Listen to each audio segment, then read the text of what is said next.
মুড়ি। ও নিতাই দাদু, চপ এসে গেছে, চপ ভাজা হয়ে গেছে। আরে বাবা, কীর্তনটা ধরো। আমাদের নাতি কিন্তু ভালো প্রস্তাবে নিছে। বাইরে ভরা বর্ষা, আরে এই সময় তো মাধব আর রাধারানীর অভিসারের সময়। বলো গো দিদি, বলো দিদি। বড় ভালো কথা বলেছো নিতাই, সত্যি তো আমাদের বাড়ির ওপর দিয়ে এত ফাঁড়া গেল, তারপর গোপাল আসছেন আমাদের বাড়িতে, এখনই তো কীর্তন ধরতে হবে। অনেকদিন তোমার গলায় কৃষ্ণ নাম শুনিনি, শুরু করো না।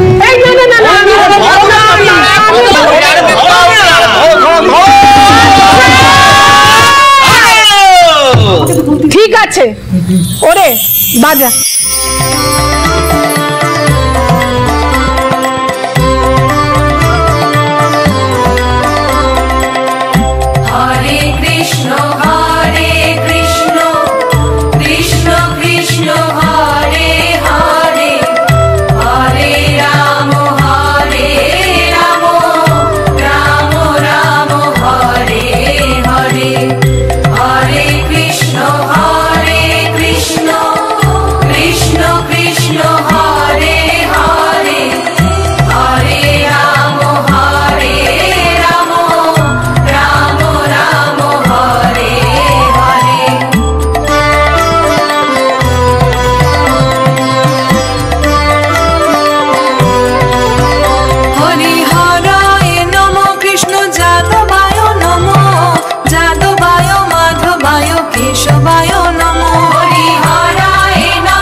নাচে হাঁপিয়ে গেছি, এবার চপের উপর হামলা করতে হবে।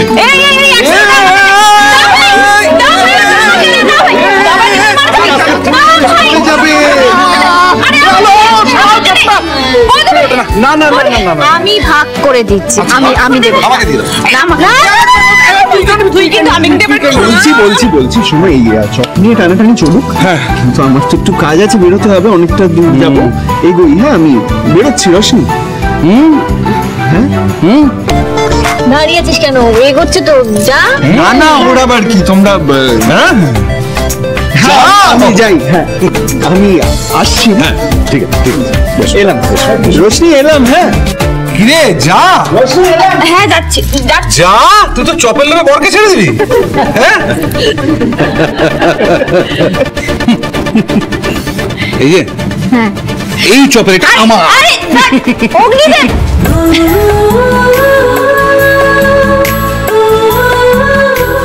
জগন্নাথে এভাবেই যেন আমার পরিবারটা আনন্দে থাকতে পারে, এদের সকলকে যেন এক সুতোয় বেঁধে রাখতে পারি।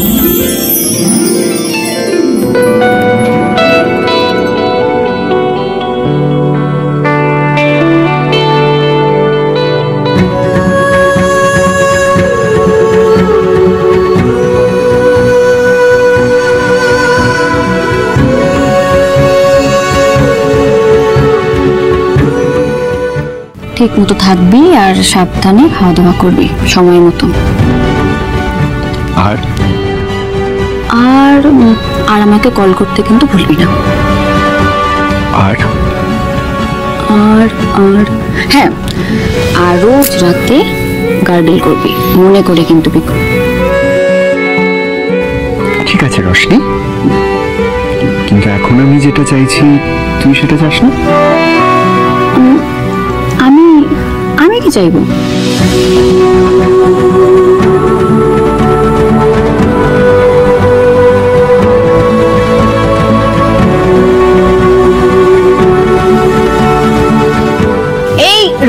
ঠিক। এ বাবা, সরি, বুঝতে পারিনি। মানে তোরা এখানে আছিস, তোদের কাজে বিঘ্ন ঘটালাম, তার জন্য আমি খুব দুঃখিত। শোন না, তোরা থাক এখানে, ব্যস্ত থাক, আমি যাই। বৌদি ভাই, তুমি কোথাও যাবে না, তুমি এখানেই থাকবে। না বুঝতে পারছিস না, আমি থাকলে তোরা ব্যস্ত হতে পারবি না, আমি আসি। আরে বৌদি তুমি যেও না, আর ব্যস্ত এমনিও হওয়া হবে না, মানে ফ্লাইটটা চলে আসবে তো আমার বেরোতে। বলছি রোশনি, সাবধানে থাকিস। হ্যাঁ বৌদি, তুমিও সাবধানে থেকো। এলাম।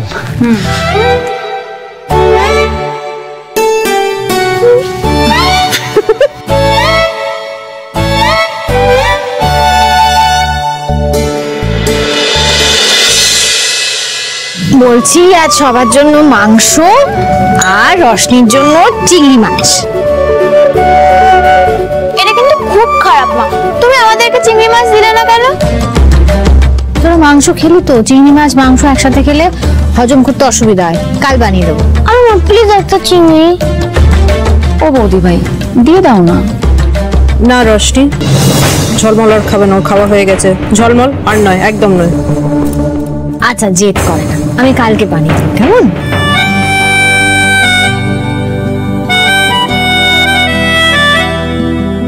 হ্যালো, নিজে খেতে বসো। হ্যাঁ, যার যেটা লাগবে সবাই সেটা নিয়ে নেবে।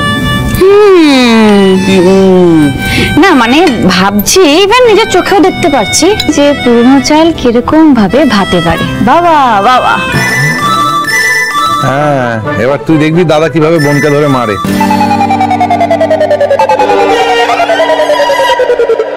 ও বড়নাথ বউ, তুমি এবার সত্যি খেতে বসে যাও না। বড় মা, সবার খাওয়া হোক, আপনি তো জানেন সবাই না খেলে আমার খাওয়া হজম হবে না। আমি খেয়ে নেবো, ঠিক খেয়ে নেবো। রশনি, চিংড়ি মাছটা দিলাম, খেয়ে বল কেমন হয়েছে। হ্যাঁ দাঁড়াও, এক্ষুনি খাচ্ছি।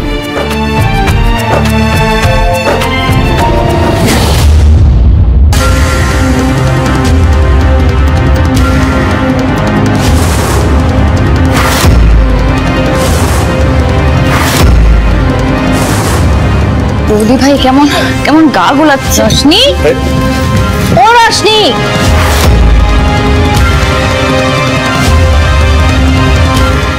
চিংড়ি মাছ দেখলেই যার খিদে পায়, তার আজ হঠাৎ গা গুলিয়ে উঠলো কেন? রশনি, রশনি, কি হয়েছে গো? এ বাবা, ছাড় ছাড় ছাড়, দেখি দেখি দেখি দেখি।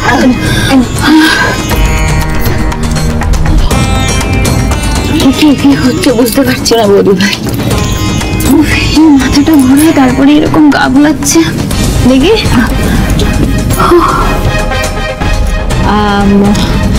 আমার মনে হয় আমি বুঝেছি। কি বুঝেছো? আমি তোকে পরে বুঝিয়ে দেবো, চ। দাঁড়াও বৌদি ভাই, এক সেকেন্ড। তোমার রান্নাঘরটা আমি পুরো নোংরা করে দিলাম তাড়াহুড়োতে এখানে। দেখ, আমি বলবো পরিষ্কার করে দেবে, চিন্তা করবে। ছাড় ছাড় ছাড়, আরে একটুখানি। আরে না, বলছি তো পরে পুষ্পদি সব করে দেবি। বসবি তো, বসবি, চ চ, আস্তে আস্তে আস্তে। ঠিক আছিস তুই? হ্যাঁ দা ভাই, ঠিক আছে, আমাকে নিয়ে চিন্তা করিস না, তোমরা খাও না। দেখছো কাণ্ড, খাইতে বইতে না বইতে যত বাঁধা। মামা মারে, তোর কি অম্বল হয়েছিল নাকি? খা না, আরো তেলে ভাজা কেড়ে কুড়ে খা। বড়নাথ বউ,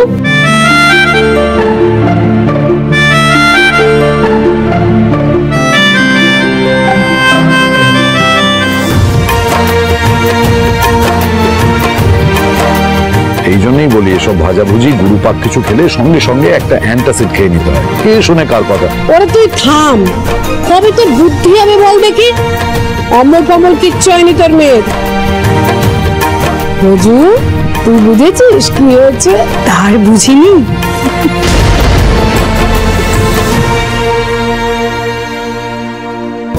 এক মিনিট, মানে কি হচ্ছেটা কি? সবাই সবকিছু বুঝে ফেলছে আর আমি কিছু বুঝতে পারছি না, কি হচ্ছেটা কি? ওরে শোন, রশ্মির শরীর টরীর কিচ্ছু খারাপ হয়নি, তোর মেয়ে এবার মা হতে চলেছে।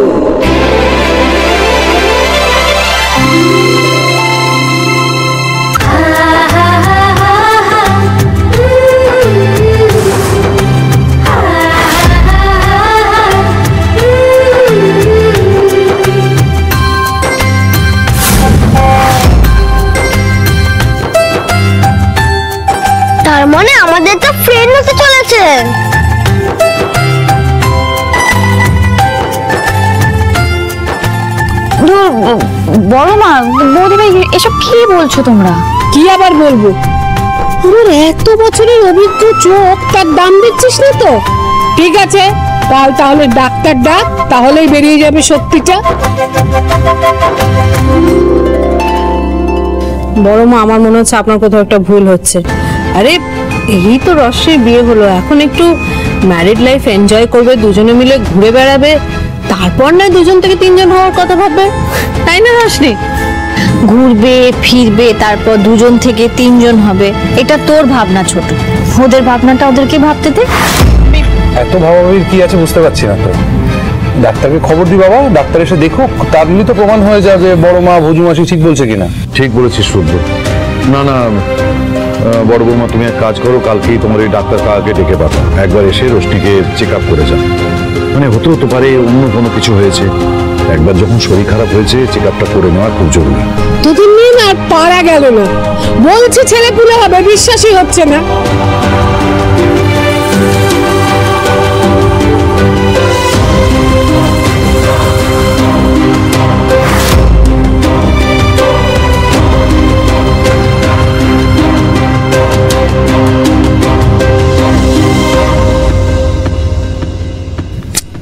আহারে, কথায় বলে না, যত হাসি তত কান্না। আমি যেটা ভাবছি সেটা যদি সত্যি হয়, তাহলে এই হাসি খুশি পরিবেশটা তো আর বেশি দিন থাকবে না। আমি থাকতেই বাড়ির খুশির জোয়ার কোনোদিনই আসবে না। গ্রহণ যে লেগেই থাকবে, কেউ ছাড়াতে পারবে না, কেউ না।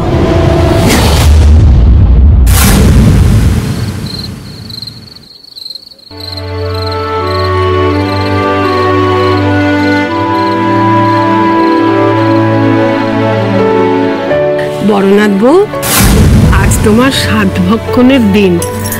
তোমার মনে যা যা স্বাদ আছে আমাকে বলো, আমি সব তোমাকে খাওয়াবো। তোর মেয়ে এবার মা হতে চলেছে।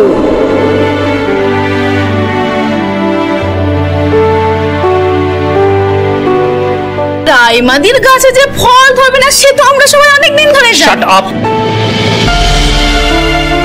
এই তুই থাম দেখি, যেদিন নিজে মা হবি সেদিন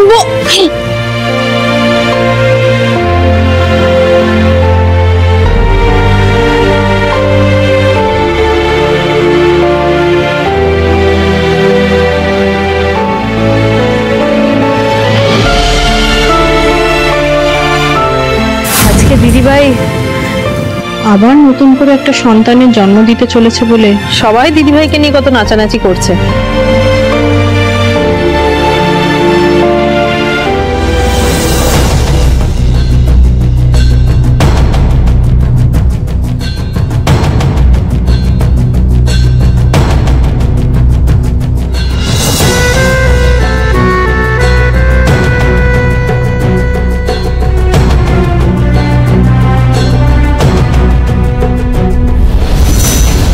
কি ব্যাপার না, মুখটা এরকম আষাঢ়ের মেঘের মতো হয়ে আছে? আচ্ছা, বুঝতে পেরেছি, বৌদির বাচ্চা হবে, রোশনির বাচ্চা হবে, সেজন্য তোমার মন খারাপ লাগছে, তাই তো? এত টেনশন, এত দুশ্চিন্তা করো না রাইমা, প্লিজ। আমি তোমাকে বলেছিলাম না যে ওই গাইনোকোলজিস্টকে তোমাকে দেখাবো, অলরেডি তার সাথে আমার কথাও হয়ে গেছে, 2-1 দিনের মধ্যে অ্যাপয়েন্টমেন্টও পেয়ে যাবো, টেনশন নেই। শোনা, চলো শুতে চলে এসো।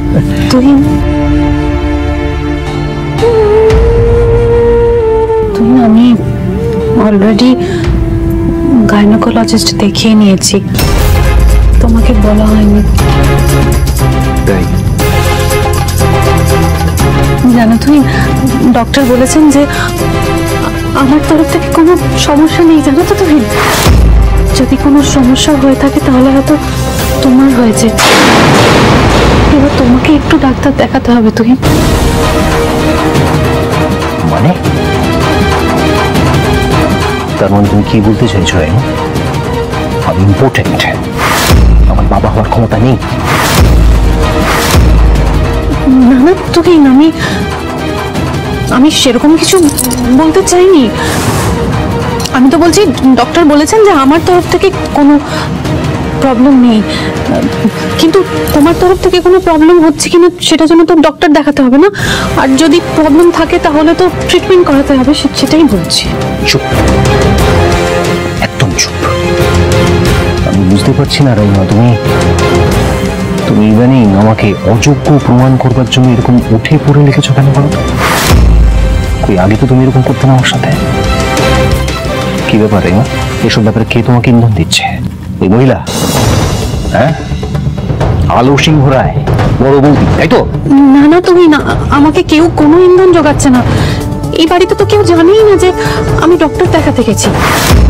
আর আমি তোমাকে ডক্টর দেখাতে বলছি বলে কি তোমার ইগোতে লাগছে তুমি? আচ্ছা তুমি আমাকে একটা কথা বলো তো, যে সব প্রবলেম সবসময় মেয়েদের দিক থেকেই যে অ্যারাইজ করছে এটা কেন ধরে নেওয়া হয়?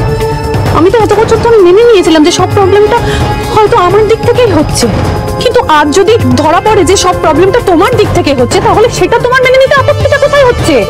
বাচ্চাটা তো আর শুধু আমার একা হবে না, তুমি আমাদের হবে। Shut up, just shut up. একটা কথাও তুমি বলবে না। রাত হয়েছে কিন্তু। দেখছো, একটা কথা মাথায় রেখো, আমি কিন্তু এখন আর বড়গাছা নই। হ্যাঁ, আমার পায়ের তলার মাটি এখন যথেষ্ট শক্ত, যথেষ্ট। হ্যাঁ, তুমি যখন আমাকে বলছো আমি ডাক্তারের কাছে যাব, ডাক্তারকে দেখাবো, কিন্তু না, সেই কারণে নয় যে আমার অসুবিধা আছে কিনা জানবার জন্যে, সেই কারণে নয়। তুমি আমাকে দোষ দিচ্ছ, সেই কারণে আমি ডাক্তারের কাছে যাব। ওকে? আর মনে রাখো, আমার কোনো সমস্যা নেই। I am 100% fine. ওকে? নিজের সব সমস্যাগুলো আমার কাছে চাপাবার চেষ্টা, যত সব।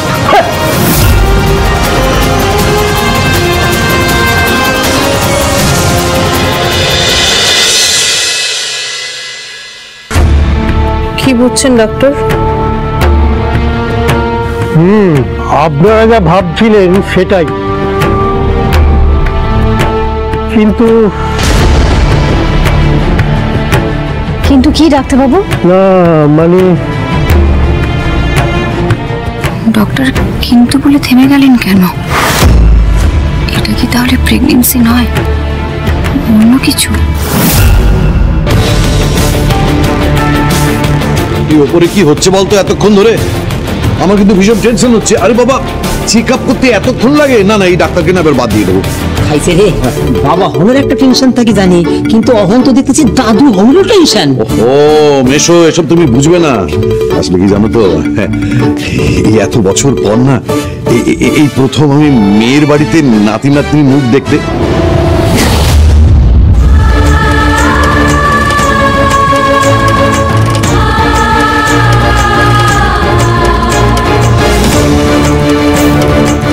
ওই তো সবাই নিচে আসছে। ডাক্তারবাবু, আমার মেয়েকে কেমন দেখলেন?